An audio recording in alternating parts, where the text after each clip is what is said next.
It's the last train home, crossing the plains in the dawn. Moon and sun, both sitting on the crest of the hill. I sigh a breath, surrender to you, prairie wide, you endless sky. I can't forget you now. I know you. Ooh,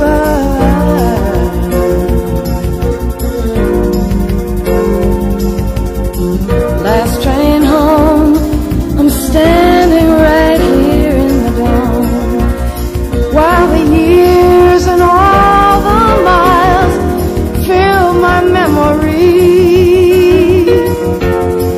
I had to leave, yet I know you prairie wide, you endless wide. I can't forget you now. I know you. I grew up on a farm in South Dakota, Missouri River bottomland, running wild in the dust, fast, light, barefoot. Pastures, cows, and horses, they let me sing to them. Twilight, lightning bugs, all the critters singing.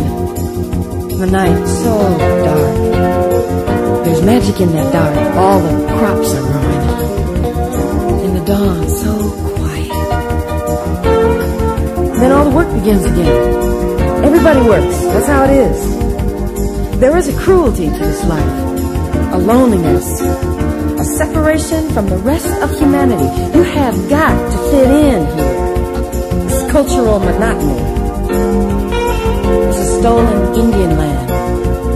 I remember high school festivals at Rosebud Reservation where we all sang together, but we never talked to each other. A harshness in the weather and the banks made my father go bankrupt and die at 54. Turned my mother into a sergeant, trying to tame the dust, keep that heat out or keep the heat in, and find time to prune her roses and give us piano lessons. She had 1,000 ways to overcook beef with potatoes, snap beans, corn husked fresh from the field, tuna fish and potato chip casseroles, and sugar, lots of sugar. Kids, lots of kids, wearing hand-me-downs, doing chores, or sitting perfectly still on the porch, riding the glider, watching lightning. Hot, humid summers carrying those heavy irrigation pipes through the corn, or swimming naked in the lake with nobody else to ripple the water. And then in the winter, when the heat would go off, we'd sleep down in the pine-walled basement, all 6 of us, sideways in one lumpy roll-away bed staring into the fire.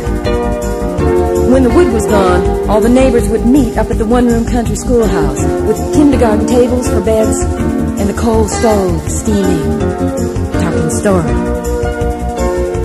I never missed the plains till I was riding through there when I was about 35 years old, and I realized I love this land. You laugh when I say that, about these flat cornfields, the endless squares of crops growing, the cows standing, the men in their silage-smelling bib overalls with their big heavy shoes sucking their teeth, big chests, red faces, rough hands, and the women in their plain cotton print dresses with children hanging off them, busy with their hands all the time. Big hands, plain hair, plain features. Oh, I was so ashamed of that plainness. They were built kind of low to the ground like they were crops coming up out of the earth.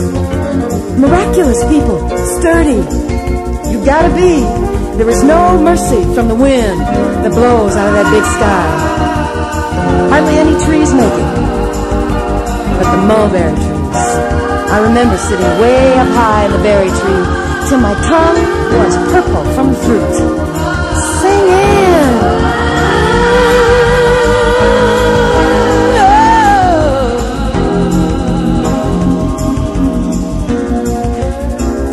They give the weather before the news on the radio. Too much rain or too little, our lives depend on it. No matter how far away I went, and I went as far away as I could. Whenever it rains, especially in the night, I think about the corn growing. Bless this land I come from. It taught me that I had better be able to fix whatever is wrong, because life goes on no matter what. That's how it is. My family, they finally love me.